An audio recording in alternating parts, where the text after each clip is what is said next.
Kyle was born in 1986. It was a natural birth. It wasn't. I didn't have any forceps delivery. It was uneventful, I think is what they call it. And I know when he was born, and I had to take him for his postnatal checks. That's about 6 weeks after you've had a baby. I remember the doctor saying, he's a smashing looking little baby.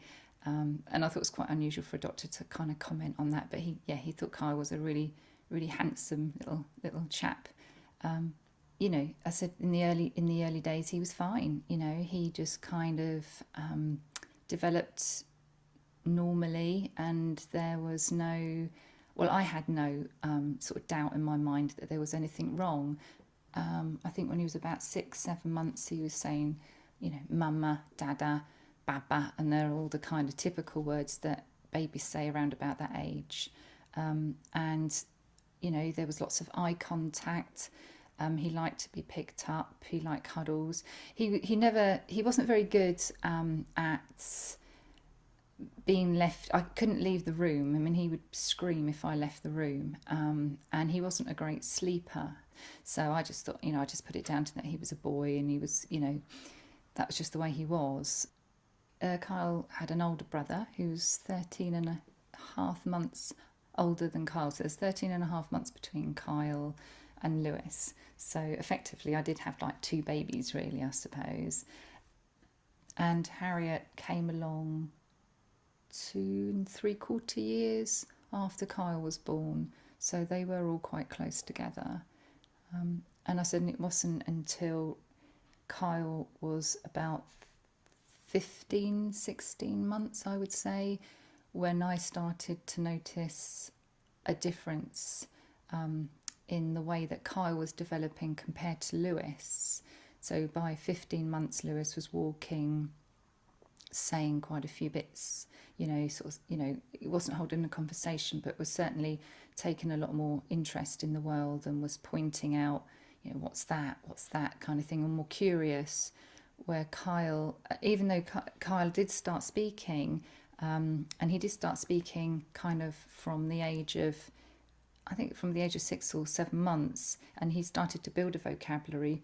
By the age of 15-16 months, it's like some of that, he kind of started to show less interest in his environment, where compared to Lewis, Lewis was then almost accelerating his interest in his environment. It's like he wanted to know more. Kyle kind of got to a kind of threshold where he didn't want to know anymore. It was like he got to this phase where he was like, oh, hang on a minute, I don't want to interact. I would sit and try and read with him, or show him pictures of animals in books and things, and he would look, and then he would just look away like he was disinterested, like what I was trying to teach him was boring or not stimulating. And he wanted to kind of like climb over things, so stand on chairs and get under tables, and almost like he wanted to explore the world physically, but he wasn't interested in the kind of the description of the world. He wasn't that interested. Where I said with Lewis, he was curious about what was this and what was that and how did that work. Where Kyle just kind of wanted to be more independent, and he was kind of exploring the world physically rather than through me and people around him teaching him what the world was about. And the more I tried to impinge the description of the world to Kyle, the more he resisted. And then the temper tantrums started to kick in. And I think it was how I'm remembering, it's like it was almost like he had to do that to create more resistance, because he couldn't say, I don't want to listen to you, mum, or I don't want you to talk to me about that, and I'm not interested in what Postman Pat is doing with Jess the cat and all the things that I was teaching Lewis through books and things. So he, as a result of that, these temper tantrums just kicked in, and we had lots of sleepless nights because he wouldn't sleep, and he seemed stressed and angst.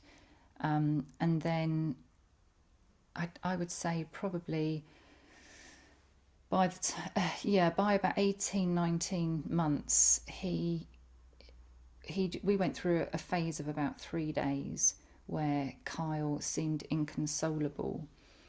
So the speech that he did have um, was almost kind of non-existent. So what he was saying when he was from about the age of about 6 months up to about the age of 15 months, he had quite, he said quite a few things, and I would say was on target. But by the age of 15 months up to about 18, 19 months, the speech that he had was it was slowly going. It was like, he was saying very few things, and certainly wouldn't ask for anything, where he would ask for juice and he would say, biscuit and stuff like that. That was it. He wasn't saying any of that. I'd have to sort of cue him. What do you want, Kyle? Would you like a drink? And then I'd kind of get him to say drink after me. But then after that, he just, I'm not doing that. I'm not saying that.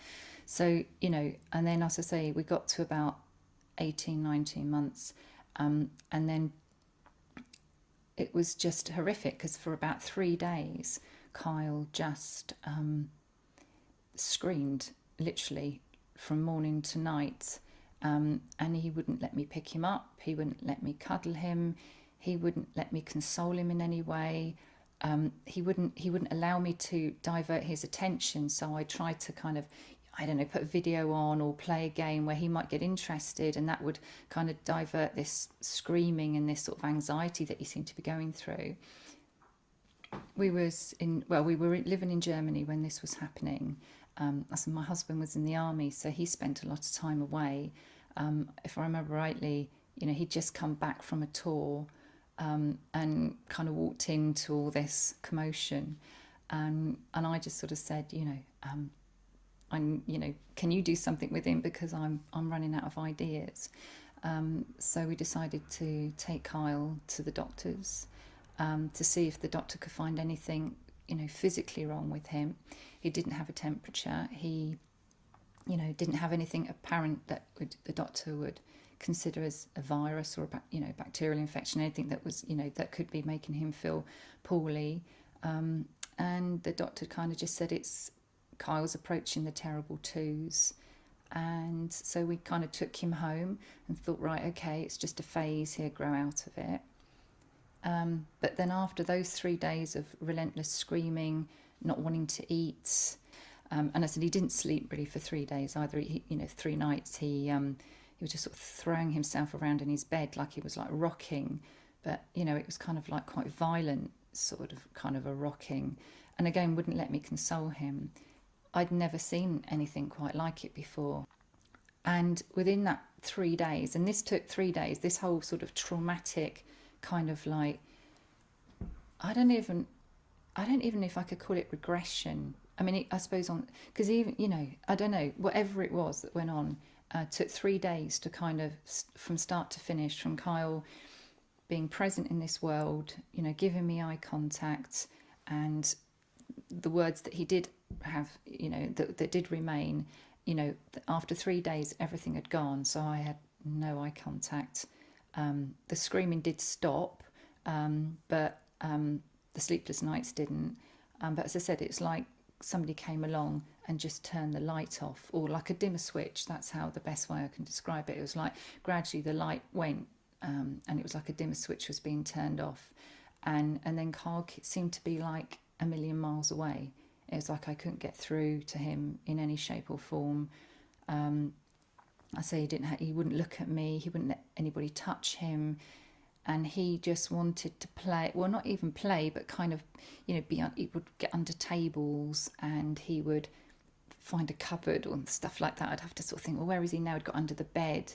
And it was like he was trying to shut himself away from the world, because the world all of a sudden became too intense.